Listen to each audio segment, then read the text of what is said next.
I know we're all excited about the 4 tops showing up tonight. 4 microphones, 4 seasons, 4 tops. But, as soon as Michael finishes passing out water, we'll start. Good afternoon. My name is Jerry Dotrieve. I'm the Dean of the Gabelli School of Business here at Roger Williams University. I want to welcome you to one of the true high points, highlights of our semester, of our academic year, and that is the presentation by students from our Center for Advanced Financial Education. I think you'll find this educational, you'll find it entertaining, and you'll be amazed, I hope. This year, our president, whom I will introduce in just a moment, has spoken to us on campus quite a bit about project-based learning.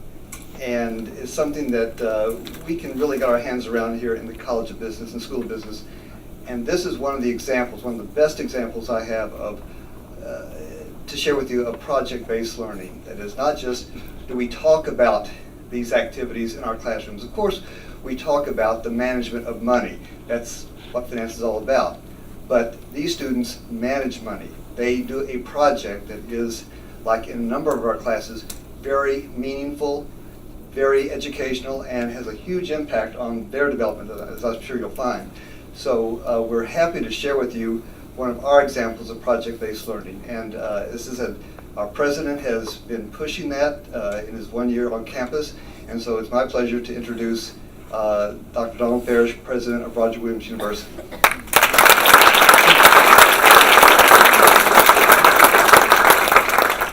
Thank you very much, Jerry, and thank you for being here today. It's always good to see such a full house for this very interesting presentation. I saw it for the first time, well, not this presentation because it hasn't happened yet, but a similar presentation in the fall of this year, and I just knocked my socks off. It's just fabulous. Jerry said almost everything I was going to say, but I'll try and fill in just a few gaps. He's quite right. I have been pushing this idea of project-based learning because I think one of the things that we want to be sure that our students can do when they graduate is to be job ready, to be ready to go into whatever's next for them, whether they're going on to grad school or directly into the world of work, whatever it is, they're ready. Not only are they ready, but they're more ready than most students from other campuses that will be competing with them for these scarce jobs. And the best way to do that is to have the opportunity while still undergraduates to engage in the kinds of activities that they expect to be engaging in once they graduate and once they're in the world of work. So finance students, you would think, probably are going to be doing something managing money. And if they have no chance to do that until after they've been hired by someone, no track record to speak of, then we're asking employers to take on something of an uncertainty. Here we're in a situation where the kind of activities that they've been engaged in for the last year, all this past semester and the previous semester, exemplifies the work that they'll be doing once they graduate. And this is a wonderful exemplar of the whole idea of project-based learning, but it is by no means the only thing like this on campus. And what we're trying to do is find more and more ways of involving more and more students in these kinds of activities. So, for example, we are working right now to finalize a memorandum of understanding with the Economic Development Commission of the state of Rhode Island to assist them in imagining how it would be that current communities that are downtrodden, urban settings in the state of Rhode Island, might be revived, resuscitated, through the efforts of our students. And what we've said to the Economic Development Commission is, all right, what we're prepared to do is this. We'll have students in our historic preservation program come in and ascertain which buildings really are worth saving and which ones you might tear down. The architecture students will help in rethinking, reimagining how those buildings might be repurposed. Construction management people will cost out what those building projects will represent. Engineering students will determine the nature of the building that must go on, whether you're using beams, I-beams, or steel versus wood, whatever it happens to be. Business students will help prospective businessmen develop business plans for these new businesses that will be in these rehabilitated buildings. The students in justice studies will ensure that there's a study underway that will help make the area safe, proper lighting, other kinds of things that will ensure that you have a safe environment. Law students will be involved in helping to incorporate businesses and other aspects of getting the businesses off the ground. Social science students will be involved in doing the demographics to determine who the customer base is, and then our communications students will be involved in writing the report out. And the Economic Development Commission said, "You can do all that?" And we said, yeah, not only can we do it, but we're the only institution in the state that can, because we have the greatest breadth of curriculum of any institution in the state of Rhode Island. So we're anxious to go forward with this because we know that collaboration skills are among the things that are most valued by employers today. And you're going to see an example of that going on behind me in just a minute. So you didn't come to listen to me, so I'm going to very quickly transition here and let these young people get started, and save your questions. Ask the toughest ones you know, because they're ready. I know, they're ready.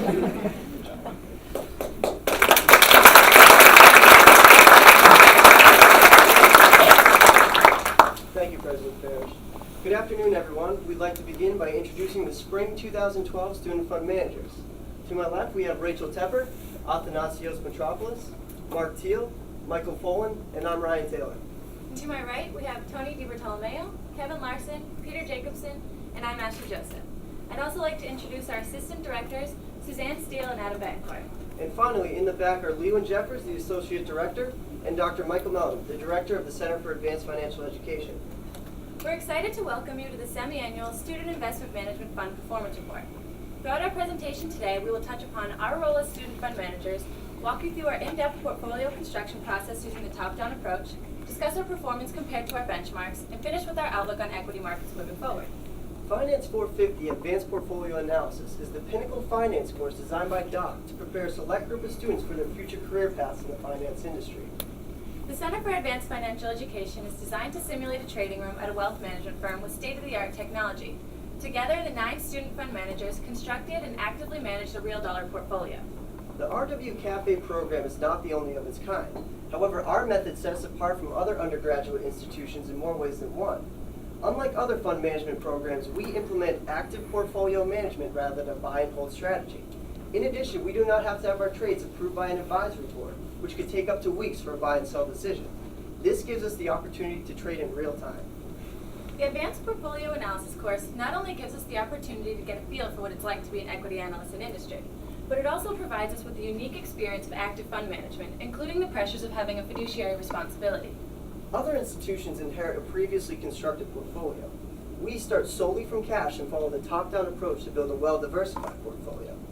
DOC sees this as a necessity for each of the student fund managers to learn all stages of fund management, beginning with our initial economic analysis, to the construction, and finally, the evaluation and possible reallocation of our portfolio. We begin by performing an in-depth economic analysis, which allows us to formulate our objective for the company selection process moving forward. We set our objective as a domestic large-cap blend. With our fiduciary responsibility, we know that being risk-averse is an important factor to consider when constructing our portfolio. This is why we felt that we should avoid companies with heavy international exposure due to the uncertainty of stabilities of international economies. Large-cap companies also reduce the amount of risk that we would face by holding mid- or small-cap companies. However, large-cap companies typically show slower growth, which is why we decided to hold companies in both the growth and value categories. A domestic large-cap blend is the essential objective for investors who seek substantial gains without the significantly high risk of downside potential. After setting our objective, we then continue the company selection process through sector and industry analysis. This allows us to focus on the areas that we believe will be successful over our holding period. This then leads into company analysis, where we dig deep to find the best companies from a fundamental, technical, and behavioral standpoint. Now that we've introduced you to the framework of the top-down approach, Tony and Rachel will take you through the first stage, economic analysis. Thank you, Ryan. Thank you, Ashley. We separate our in-depth economic analysis into both international and domestic analysis. We began our international analysis in China, where the possibility of a hard landing was a major risk factor heading into our holding period. Moving over to Europe, excessive volatility spurred by high unemployment, depressed consumer spending, and unsustainable bond yields led us to avoid this area as well, specifically the PIGS, or Portugal, Italy, Ireland, Greece, and Spain. When analyzing the emerging markets, we saw both decreasing GDP growth and industrial production in 2 of the largest emerging markets, Brazil, and Russia, leading us to be bearish on this region. We also believe that there was far too much risk and high volatility abroad for the matter of reward in global markets, leading us to our domestic objective. Domestic analysis over the past 4 quarters led us to our moderately bullish outlook on the semester. While we tracked many economic indicators over the past few months, the above we felt most important. 11 of the 16 indicators showed bullish trends. 4 of the indicators, unemployment, retail sales, consumer confidence, and GDP growth rates, we felt would be major market drivers during our holding period. We placed especially strong emphasis on unemployment moving into our holding period, as we saw a decrease from 8.7% to 8.3%. We thought this was a positive sign for the job market. Over our holding period, we saw a decline from 8.3 to 8.2 as it leveled off. Moving forward, we think temporary employment is going to be a common trend. Retail sales was additionally a positive indicator, as we saw a 0.8% increase in March after a 1% increase in February. Unseasonably warm weather in both January and February attributed to these major market sales. Consumer confidence also gained strength in the first quarter, as the risk of a global recession, specifically Greece's default risk, diminished. It stands at 70 as of April, but we feel moving forward that pressure from the housing market and high price levels will bring consumer confidence off these highs moving to the next quarter. Globally, a common trend was negatively revised GDP data. Domestically, GDP rates were positively altered from 2.8% to 3% in the 4th quarter. Just this past Friday, GDP growth rates came out and missed analysts' expectations, but they were not a major hindering factor on the markets. Slow to moderate growth remains a common consensus moving forward. Unfortunately, all these domestic trends weren't the only thing that moved markets over a holding period. Displayed above is the S&P 500. From February 27th to April 27th, our holding period. We had significant downside volatility caused by negative international data, and a market rally propelled by positive domestic economic data. Our first sign of negative downside volatility was centered around March 6th, where both the S&P 500 and the Dow Jones Industrial Average saw a drop of 1.5%. A recession is indicated when the Purchasing Managers' Index falls below 50. Europe's PMI fell to 49.3 with the strongest lag in services. From the market bottom, positive domestic economic data was absorbed from March 7th to the 14th, propelling the market up 4.37%. This was spurred when the private sector added 10,000 more jobs than expected. Consequently, consumer confidence rose to the highest level since 2008. Additionally, 15 of the 19 largest U.S. banks passed the stress test, sending the Dow Jones Industrial Average above 13,000. From market highs, concerns over lagging Asian growth drove the market downwards 2.09% from April 8th through the 10th. Chinese inflation increased from 3.2% to 3.6% during the month of March, as well as negative Asian trade deficit data added to the negative behavioral data on the span of the past 2 days. In summary, negative foreign data significantly augmented the S&P 500's downside, reaffirming our initial selection of a large cap domestic fund. After an in-depth economic analysis, the next step in the top-down approach was sector analysis. Kevin and Tanasi will now take you through the process of narrowing down the best performing sectors. Thank you, Tony and Rachel. Based on the economic analysis previously mentioned by Tony and Rachel, we determined which sectors were going to have the best performance going into our holding period. When determining portfolio weightings, we use some Markowitz portfolio theory. This theory states our fund must hold stocks from at least 8 sectors, 17 different industries in order to have maximum diversification. We also reference Stovall's model for sector analysis, which shows the typical sector analysis through an average economic cycle.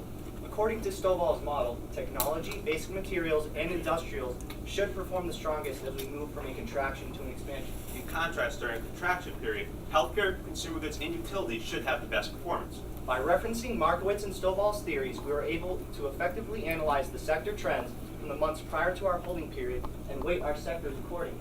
In turn, we placed the highest weightings in financials, technology, and services as we saw our economy moving from a contraction to an expansion. Falling in line with our expectations, financials, technology, and services were some of the best performing sectors during our holding period. We currently believe our market is moving to neutral to moderately bullish stages, which is a very exciting prospect.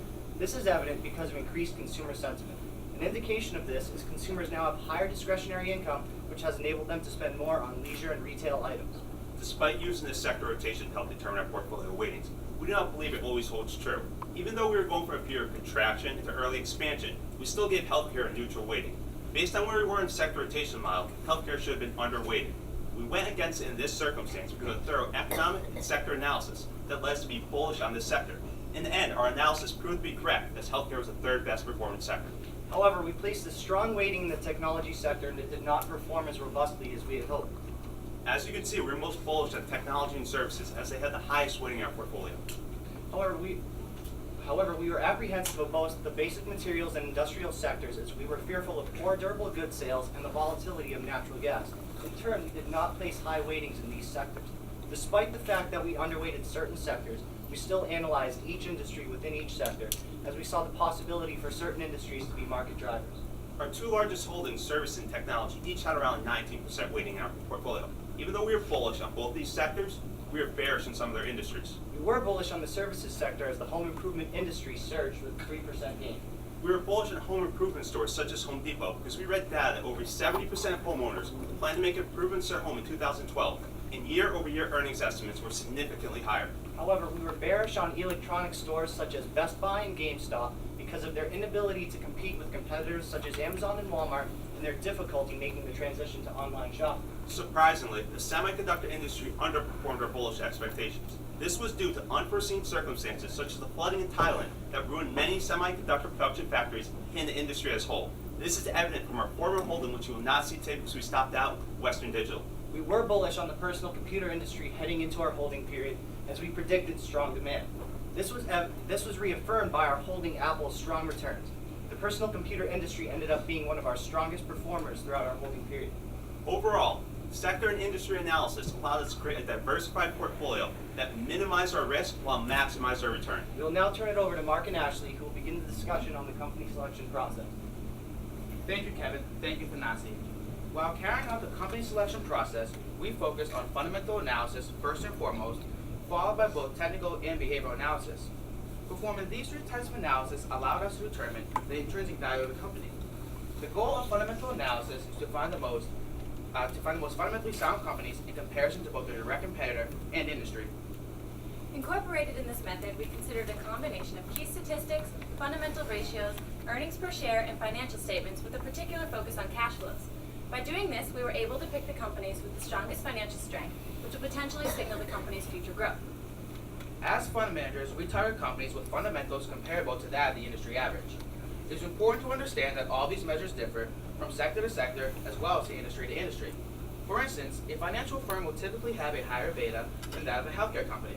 It is for this reason that we use the industry average as a benchmark in which to compare companies to. Behind me is an example of how we compare the fundamental ratios of one of our healthcare holdings, Cigna, to its competitor, United Health, and its industry. As you can see, we use a traditional stoplight approach to create a visual representation of the company's strengths. We can see that Cigna has strong valuation ratios. Typically, we're looking for a company with a lower forward than trailing PE, signaling future growth and that the company is undervalued. We also examine the company's price to earnings growth ratio. We're specifically looking for pegs lower than the direct competitor and the industry. But even further, a peg lower than 1 is desirable. This means that the company is undervalued in respect to its current earnings and its potential growth rate. If we improve on a company's fundamental ratios, we move to the next stage of fundamental analysis by analyzing a company's financial statements. This stage involves analyzing a company's income statement, balance sheet, and statement of cash flows. Combined, these three statements can paint the financial position of any company. Behind me is the income statement for one of our financial holdings, JP Morgan. Although we were particularly bullish on the financial sector, it's important to note that this sector has more risk attached to it as well. With that being the case, we sought financial firms with strong financial statements. In order to compare a company's financial statement to its direct competitor, we use the process of common sizing. Common sizing is done in order to standardize all items of the statement as a percentage of a common base figure. The base figure for the income statement is sales, while the base figure for the balance sheet is total assets. Along with common sizing, we also use trend analysis coupled with our stoplight technique to analyze financial statements. Some of the trends that we're looking for in an income statement are decreasing costs while increasing gross profit. Additionally, we're looking to see if expenses are decreasing, as this will improve the company's bottom line. As a supplement to the financial statements, we also delve into the company's annual report to fill in the missing pieces. For instance, intangible assets on the balance sheet vary from company to company. By examining the annual reports, we can get a detailed breakdown of the subcategories on each statement. As you can see behind me, JP Morgan has a strong income statement with the exception of increase in expenses. However, you can also note that over the past 2 years, its expenses have been trending downwards while its net income has continued to increase. This semester, we put a larger emphasis on the statement of cash flows. This statement shows how a company is spending its cash and equivalents for 3 areas of business. These areas include operating, investing, and financing activities. Given the current state of the U.S. economy, it is important to make sure that companies are effectively spending their cash.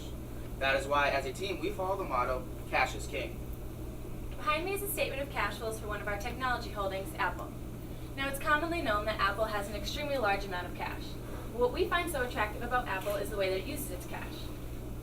When analyzing the statement, we put a large focus on the cash flow from operating activities.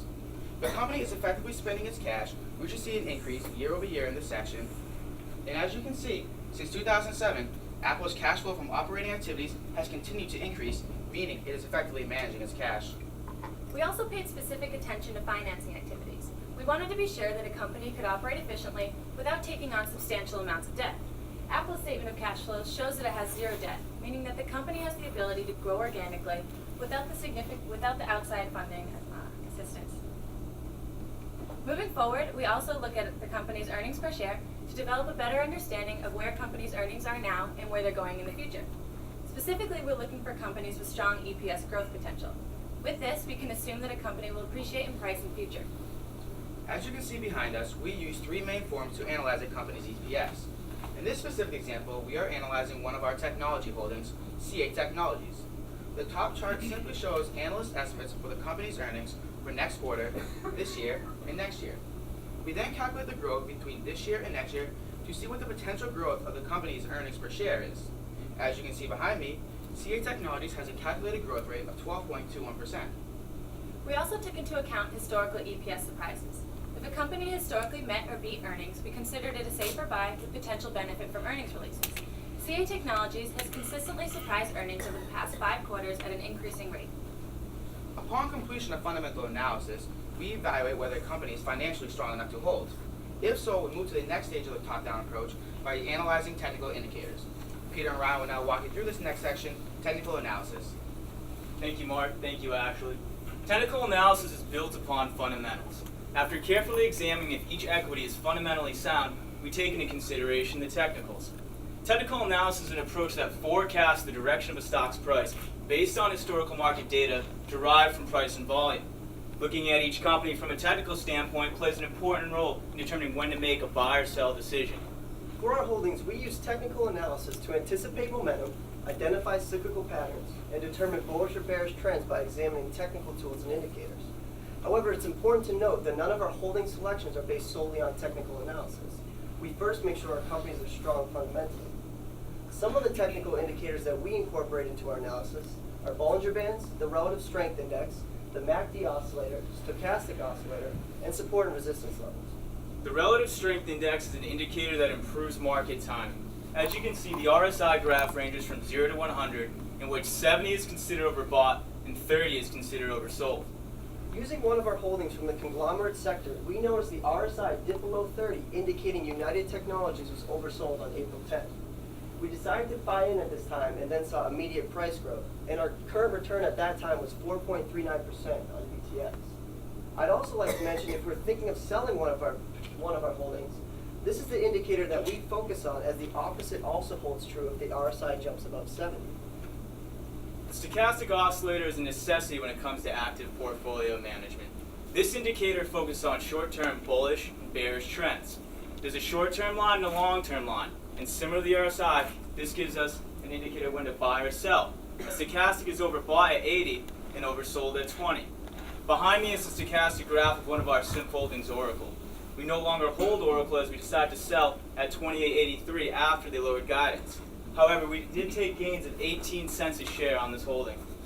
Here we saw a bullish signal from the stochastic oscillator as the short-term line crosses the long-term line from below in an oversold territory. This gave us the opportune time to purchase Oracle on February 23rd. As soon as we acquired the company, the stochastic shoot up, and notice how the price falls accordingly. The MACD oscillator is another useful tool in the field of technical analysis. We use this indicator to forecast the direction of the stock's momentum. There's a 12-day moving average and a 26-day moving average. When the 12-day intersects the 26 from below, this gives us a bullish trend. And inversely, when the 12-day intersects the 26 from above, this gives us a bearish trend. Displayed behind us is a graph of when we purchased Franklin Resources, one of our financial holdings. We saw a bullish signal from the MACD oscillator when the short-term line crossed the long-term line from below. We decided to purchase in at this time and noticed that the change in momentum of the MACD oscillator continued to drive the price higher. And our current return on Franklin Resources is 7.1%. As we have previously mentioned, using only one technical indicator is insufficient at representing future trends. Therefore, when analyzing a company technically, we focus on using all the indicators we have mentioned in conjunction with each other. As part of our active portfolio management, it is vital to continuously monitor our holdings from a technical standpoint.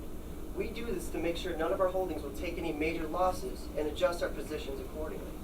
As you can see from our holding Bed Bath & Beyond, we see the price shoot up due to a positive earnings release, followed by technical signs of a minor sell-off in the near future.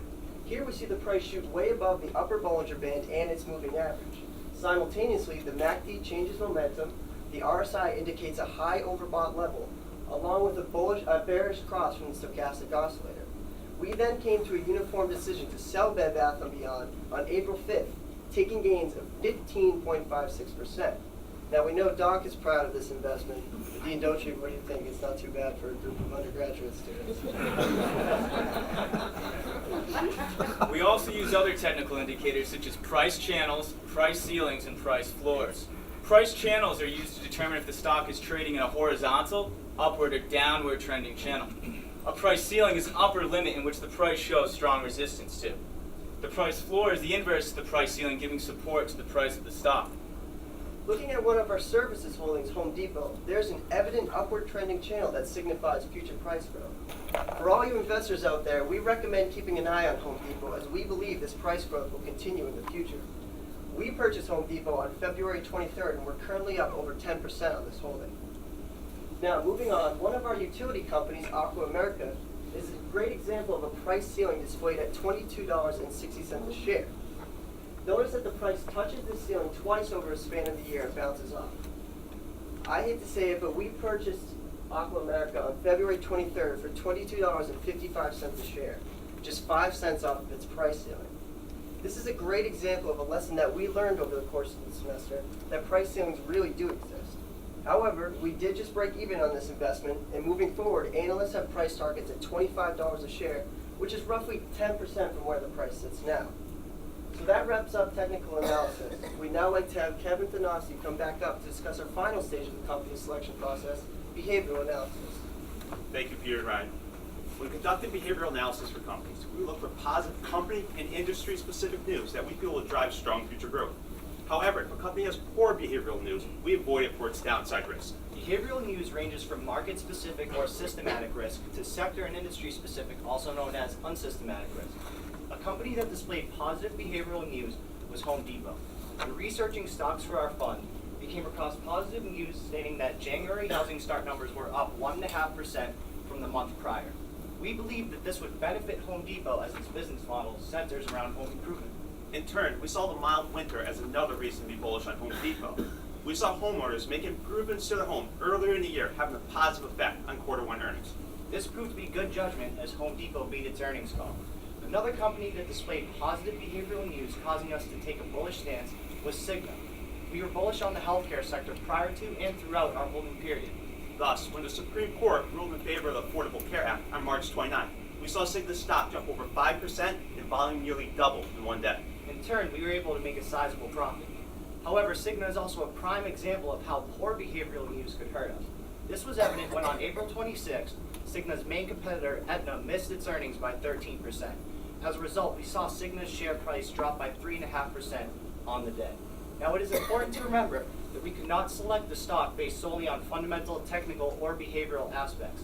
It is true that we placed a lot of stress on the fundamental strength of each company, but all aspects have to fall into place in order for a stock prospect to be selected. For example, going into our holding period, we knew that all major U.S. banks were going to be faced with a stress test by the U.S. government. We saw U.S. Bancorp as one of the most fundamentally sound banks, with analysts giving upgrades and buys to the stock. We turned out to be correct as they passed on their first try. We are now going to turn it over to Susanna Mark to discuss the portfolio performance. Thank you, Kevin Thanasi.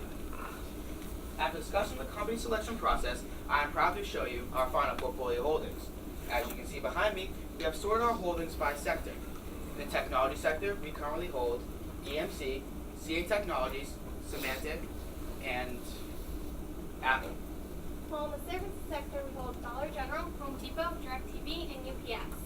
For financials, we hold US Bancorp, JP Morgan Chase, and Franklin Resources. While in the healthcare sector, we hold Signacorp and Zimmer Holdings. For consumer goods, we hold Borg Warner and Jarden. While utilities, we hold Aqua America and ITC Holdings. Our lone basic material holding is Sigma Aldrich. While our only conglomerate is United Technologies Corp. And lastly, in the industrial sector, we hold General Dynamics.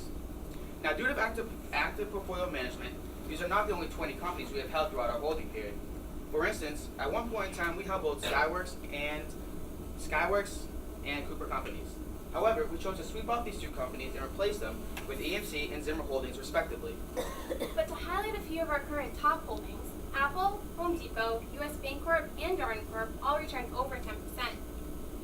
Although you may have noticed that some of our companies do have negative returns, we would like to point out that, in fact, many of these companies have indeed outperformed their direct competitor over our holding period. Many of you may be wondering how we actually came to these final 20 holdings. The best way to narrow down all the fundamentally, technically, and behaviorally strong companies that were found during the selection process was to put them into a correlation matrix. For instance, both Dollar General and Kohl's, which are indirect competitors within the same industry, are very strong companies. But when put into a matrix, we found that they're highly correlated. And because they're highly correlated, we decided to only hold one and move to a different industry within the services sector for another thing. However, you can also notice that we currently do hold both Home Depot and UPS, which are also highly correlated. But we feel we can hold both these services because they are not within the same industry. Behind us is a correlation matrix of our final portfolio holdings based on 220-day daily data. The green shows that many of our companies move inversely, while the limited red indicates that all of our stocks fit well together in the SIM. The Markowitz portfolio theory states that a portfolio consisting of 20 to 25 assets should be diversified across at least 8 sectors and 17 industries. Our portfolio covers all sectors in 20 different industries. As previously discussed, these sector weightings were determined early on in the semester based on economic analysis. As a result, services, financials, and technology are the 3 overweight sectors in the SIM. From there, student fund managers weighted individual stocks within SIM based on company analysis and industry analysis, given the final industry weightings you see behind me. This, ladies and gentlemen, is how you diversify a portfolio.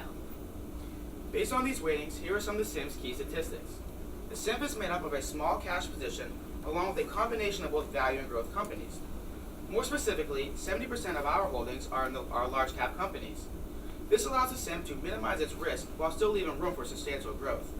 The SIM weighted beta is 0.95, which is less risky than the market's beta of 1. To get to this weighted beta, student fund managers first calculated each individual asset's beta using simple OLS regressions. Weighted trailing and forward PE are 15.53 and 13.67 respectively. The fact that the forward is less than the trailing indicates more future growth.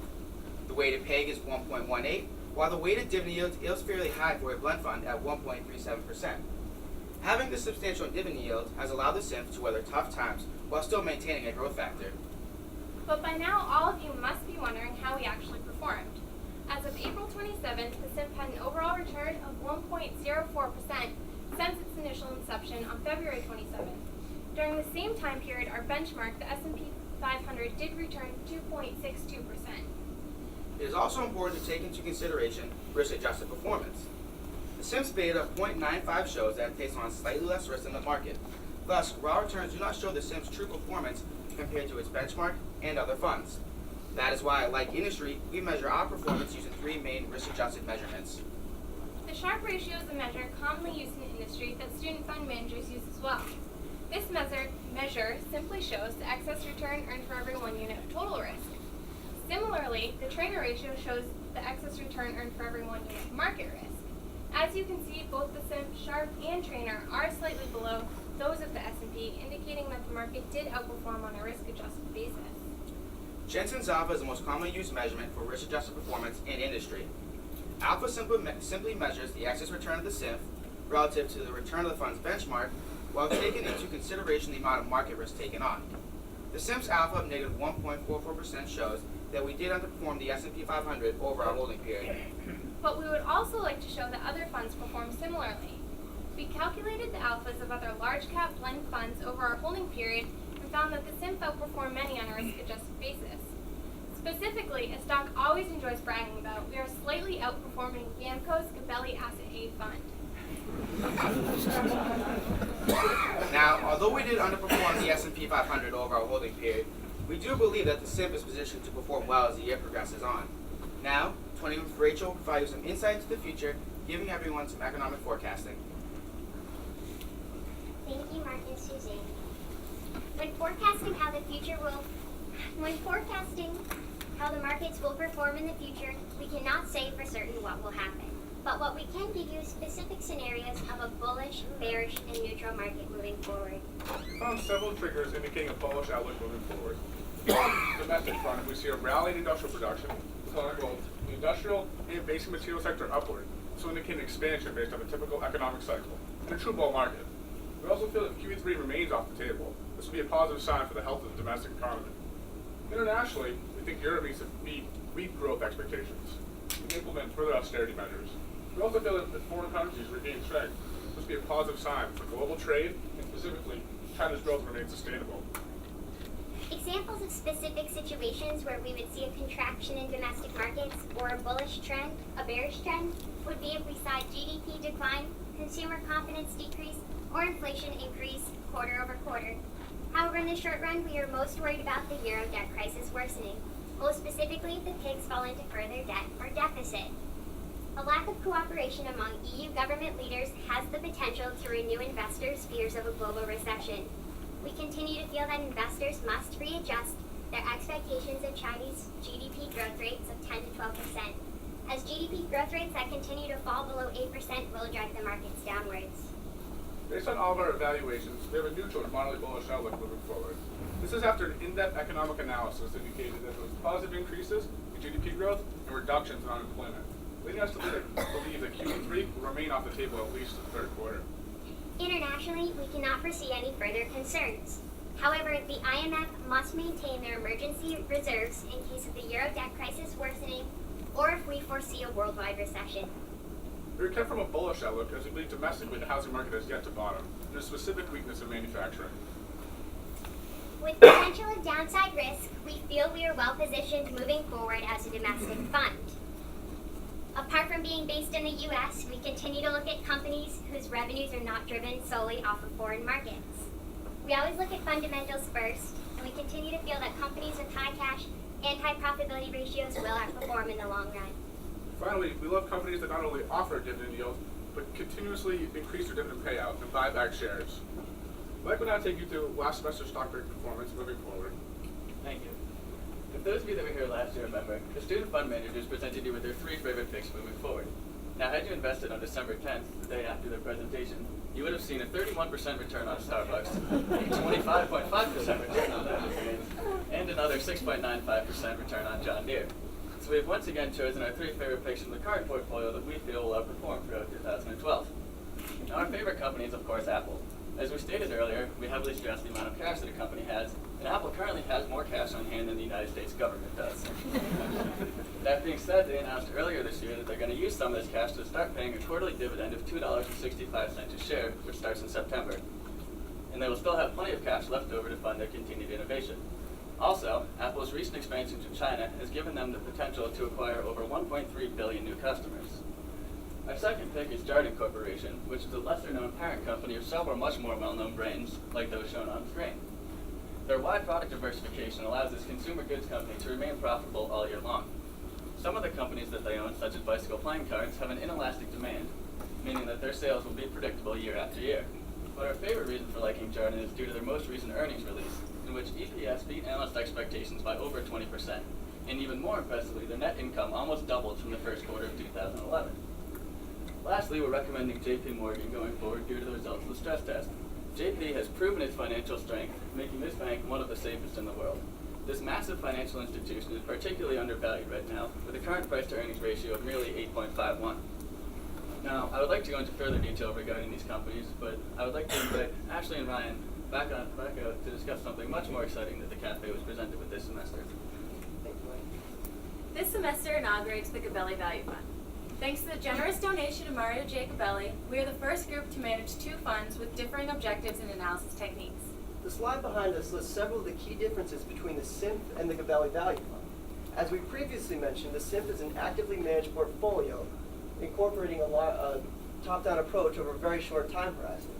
We incorporated our large cap blend objective to take advantage of both short-term growth potential while hedging with strong dividend yields.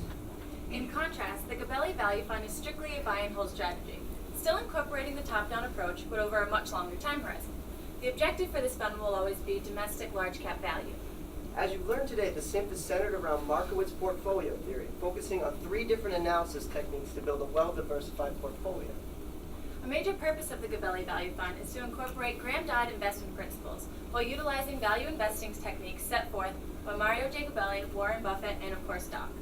In this case, we're looking for undervalued securities represented by low PEs, high dividend yields, and financially sound companies with strong cash positions. A major focus of value investing is targeting management effectiveness over the long term, combined with several key factors, including long-term trending EPS growth, strong book value, and continuously increasing operating cash flows. Behind me are the current holdings in the Gabelli Value Fund. In the introduction, we stated how this group does not inherit the SIMP from the prior semester. On the other hand, the Gabelli Value Fund will only be reallocated on an annual basis when necessary, with each group of student fund managers responsible for the reevaluation of the holdings. Following Graham-Dodd parameters, these companies should not be sold until they've experienced a 30 to 50% gain. It's going to be very exciting for this group of students to look back at our selections and see how they performed over the long run. Now, if you've previously attended a CAFE presentation, I'm sure you've gotten a feel for the amount of time and effort that goes into managing one real dollar portfolio. Imagine the level of work that's required to do this twice in one semester. Although our schedule is extremely demanding, this will benefit us in the long run. While we are all in the midst of the interviewing process, we will be able to discuss what we've learned from managing 2 funds with differing objectives. Since we've already learned the pressures of managing a real dollar portfolio, we'll be able to adapt to the fiduciary responsibility expected of industry professionals.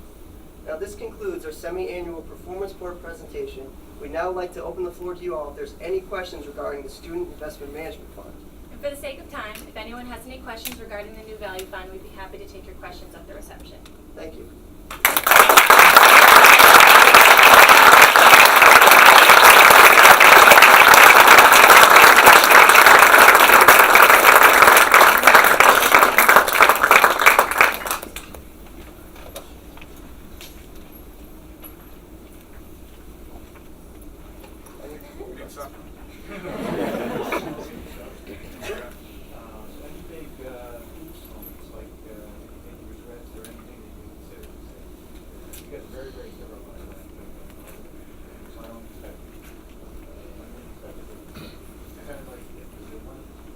Sector or industry that surprised you on the Yeah, Mark, you want to talk about that? One of the industries that we had really trouble tapping into was in the basic materials, is oil and equipment. We actually held Halliburton, which actually took a big hit, and then we decided to get back into another company, Schlumberger, which again took a big hit. So we actually we got hit twice in one industry, and that was definitely a huge lesson we learned. And from then on, we decided that we're definitely going to stay away from oil.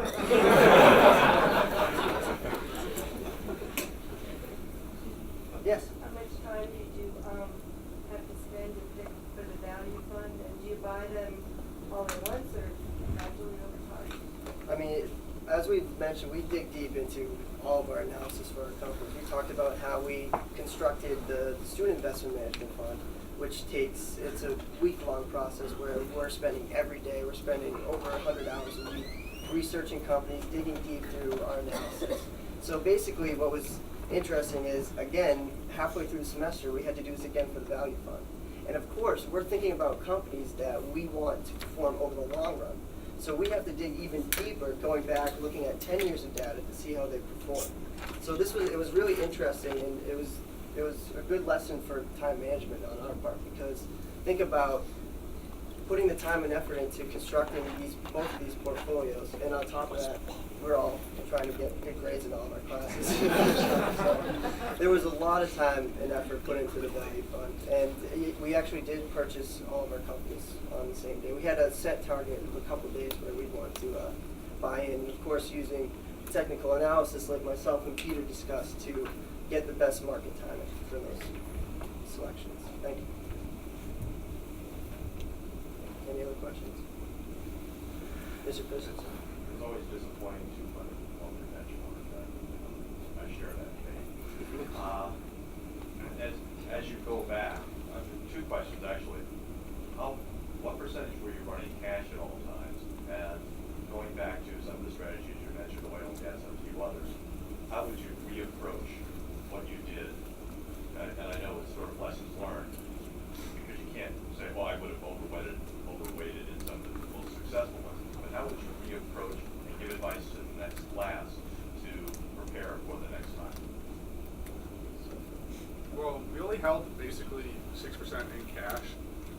We didn't really have like a significant hedge because we didn't see. We historically used like gold or precious metal that moved inversely with the market, but over our holding period, basically it moved inversely, so we can't short, we can't do inverse ETFs or anything like that, so we couldn't find something that basically moves inversely with the market. But I guess looking back at it, I guess I probably wouldn't go back to the industry that hurt us like the most. I guess probably just stay away from it and reevaluate. Basically, How would you know to avoid getting into the industry? I guess we should have dug deeper with behaviorals. If we really knew, because we knew that it definitely hurt us to start, we just thought, well, this is the time it's going to turn around. This is when it's going to be. We only invest in companies like we said, Schlumberger and Halliburton, that are definitely fundamentally strong. But it wasn't really a question of that over our short holding period. It was more of how is this negative behavioral news going to affect these companies in the short term. Like if we actually had a longer holding period, we probably wouldn't even have stopped out, or we'd probably see a price increase. But moving forward, I guess we just have to dig deeper on the behavioral side because of our short time period. Ryan, what was the date that you went in on the value fund? And then secondly, as a general question, did you end up dividing it up? Do any of you sort of feel you have a real preference? You had your dream job to be a value fund manager as opposed to a trader? So what's the exact date? It was April 23rd. Was the question when you got into the value fund? Yeah. Is the first week of April. First week of April, yeah. And are there any value funds? Is there anyone? Did you divide up yourself? Like when you started, did some of you say, boy, you know, I'm really interested in this, spend more time on the value fund than the other? I personally liked managing both funds because it gave. I feel like it was well-rounding for each of the students. Like we talked about, managing two different funds with completely different styles and different objectives. So I personally liked learning what we needed to look for to invest in the value fund, while also knowing what we need to invest in and what we look forward to for holdings in the student investment management fund. So did anyone else want to talk about how they liked value investing versus short-term? I definitely preferred performing analysis for the SIMF compared to the value. Although I can appreciate all of the Graham Dodd techniques and Warren Buffett and even Doc's techniques for value investing, I enjoy doing the SIMF a lot more because it's more, behaviorally driven news, and that's something that I find more appealing. Whereas the value is, based off, finding really strong companies that are going to be around forever, but have been kind of, beaten up a little. So I definitely preferred doing analysis for the SIMF. We'll start with Speaking of behaviorals, this is a large thinking back over the semester. What were some of the challenges that you faced working together? And how did you overcome those to become this incredible performing machine? Well, I mean, from the onset, we all knew that we had to work really well together. That was the basic guideline, I'd have to say. And you definitely couldn't have someone who was lagging behind. Everyone definitely put in their fair share of work. And if they didn't, then, I mean, it would have showed. And obviously, we didn't have that issue, and we were really happy about that. So if there wasn't that cohesiveness, we wouldn't have had this. So I believe you had a question. I realize you all had limited time as you worked on this, but did you have an opportunity to interview management at any of the firms that you were analyzing? I don't believe we actually got a chance to interview management. So you had a question? Along the same lines, I was just going to ask, did you get an opportunity to participate in any of the calls when companies reported earnings? Oh yes, we always listen in on our holdings earnings reports. We're sitting there watching CNBC at the end of the day, waiting to find out if our company's going to surprise earnings or miss earnings and stuff like that. A really exciting example is when we were waiting for Apple. They're just recently they reported earnings, and going into it, a lot of analysts were saying iPhone sales are going to be down. They're not going to make their revenues. We should sell out, and we were thinking about selling out, but we came to a group consensus. We decided we know Apple's a strong company. We're going to stay in. And of course, they crushed analysts' expectations, blew it out of the water, went up roughly 10% the next day. So that was really exciting for us. But yeah, we always listen to their earnings calls of our holdings. Yes, sir. Have you had a chance to report back to Mario Cabelli? We have not, which we probably take the slide out that says we have. Fun, but no, we have not. That would be an exciting presentation. Yeah. Will all of you involved in the investment decisions, or how does that work? Is there consensus? Absolutely. I mean, the way we split it up is this semester we split it up into teams of 3, taking on each of the 9 sectors. So each team of 3 would take 3 sectors. Myself, Thanasi, and Peter actually took technology, conglomerates, and basic materials. And so that's how our initial process of analysis starts. We each go in sector analysis to industry analysis, and then looking at the best companies, like we said, from fundamental, behavioral, technical standpoint. And then we come together. We each give a presentation on our stock picks, and we sit down as a group and we collaborate and just bounce ideas off each other, whether we like the investment, whether we don't like the investment. It's a really long process. Actually, we take a full weekend to do that, and we're in the business school the whole time. Not usually. Not usually. I really haven't had to veto. I haven't had to give any of those Caesars. Everything's been good. All right, everyone. I'd like to mention a few things real quick. President Parrish, if you give me 1 second.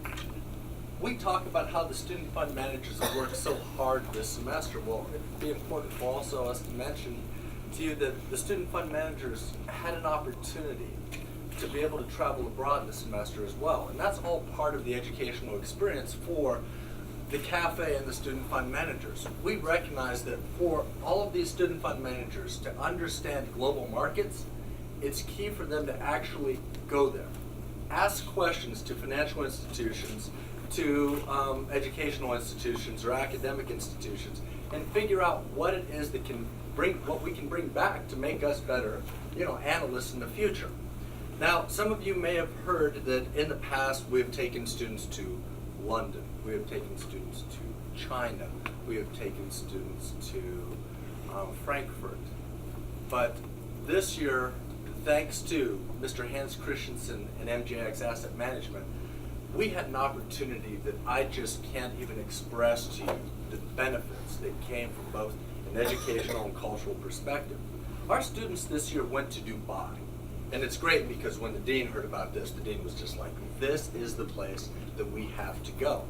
Because I'm only going to talk to you from a boring finance professor perspective, but when we talk about where these flow of funds coming and going right now, analysts need to understand that the Middle East plays a key role in investments. It does. So while the students over spring break, thanks to Hans and MJX Asset Management, we were able to attend seminars at such financial institutions as the Dubai International Finance Center. Here they talked about all 3 responsibilities that they have.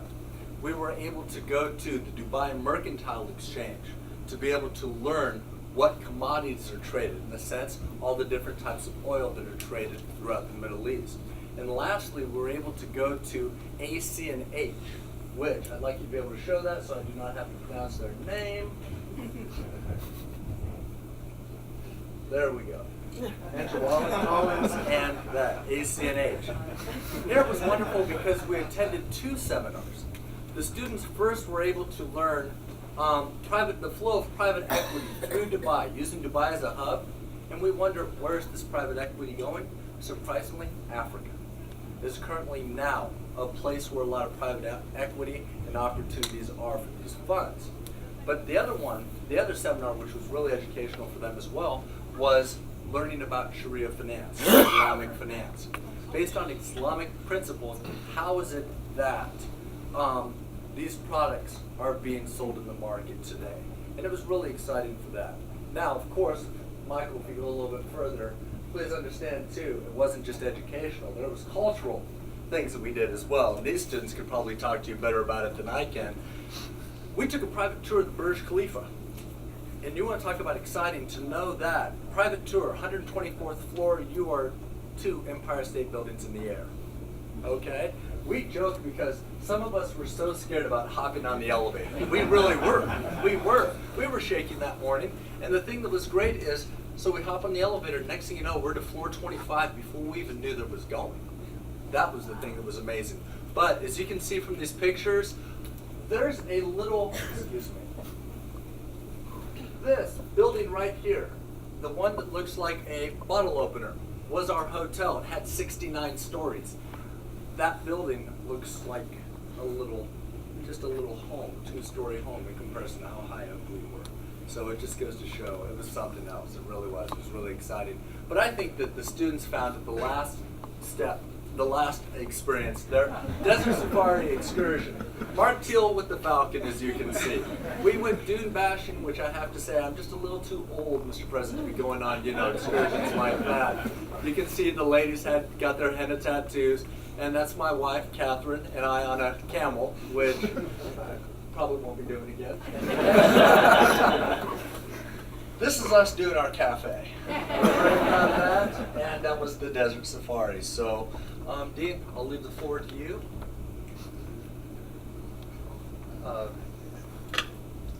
Before I introduce Hans, part of my job as the president, as part of our jobs here, is to sell our program, sell Roger Williams, sell the Gabelli School, and it's something I really enjoy doing. And of course, this is the sell season for us. This is when students are making their decisions about where to attend. And all year long, as students come to our building, looking at our facilities, they see these students working in the cafe, and it's a great, impressive view that they have of what we do in the Gabelli School.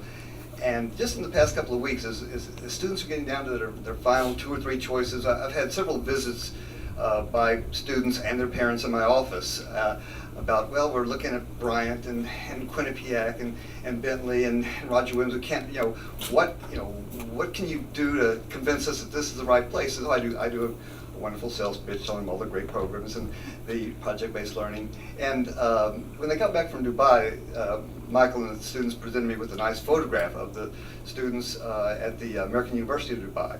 And so I was in my office, and so I'm talking about the great programs, and I just casually say, oh, by the way, that the photograph right behind you look around, that's our students in Dubai over spring break. And you won't believe the look on their face. You can just tell, they didn't hear that at Bryant, they didn't hear that at Bentley, and I said, got them, So I just want to say that these opportunities that the students have throughout the semester, working so hard, I see them on weekends, I come in there and they're in the cafe, they're in the trading room all weekend long. It's just, it's a great experience for them, but this trip to Dubai is really a tremendous lanyard for the students. And for that I want to thank Hans, and I'd like to ask him to come up and just for a little photo op.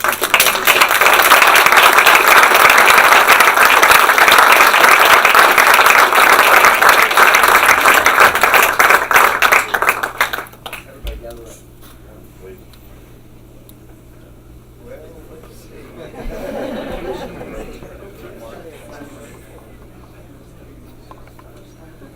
Yeah. Okay?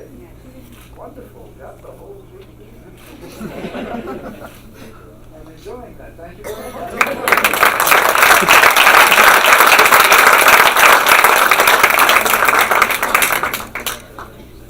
Just finally, we have a few thank yous. Again, I want to thank the faculty. They're here. They contributed. My assistant deans are here. Our financial vice president, who lets us run around with money like this, I appreciate it. And of course, our president's support is all very valuable to us. But I just can't leave without really thanking the important individuals in this room, the parents. We'd like to take credit for all the wonderful, talent you see up here, but the fact of the matter is we have good raw materials to work with. And for that, I want to thank parents, families that are here today. These people didn't just wander off the street barefooted. Well, I guess Mark actually did. I think Mark, we had to teach Mark. We had to teach Mark to wear shoes. But other than that, isn't this the best looking group you've ever seen? I mean, I sit there.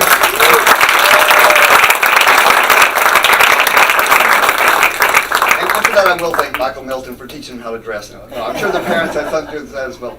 But I do want to thank the parents for their support and for providing us with this kind of raw material, because it's a pleasure to work with these students, and we're very proud. And as the president said, we feel so confident that not only did we teach these students, but not only did these students learn, but these students can do things. We can say they have managed money. They have done these things. This is project-based learning at its finest. So I want to thank the president. I want to thank you, and we have a nice reception outside. So if you have additional questions for these very bright individuals, feel free to ask them, grab them, get some insider tips. And thank you for your participation today.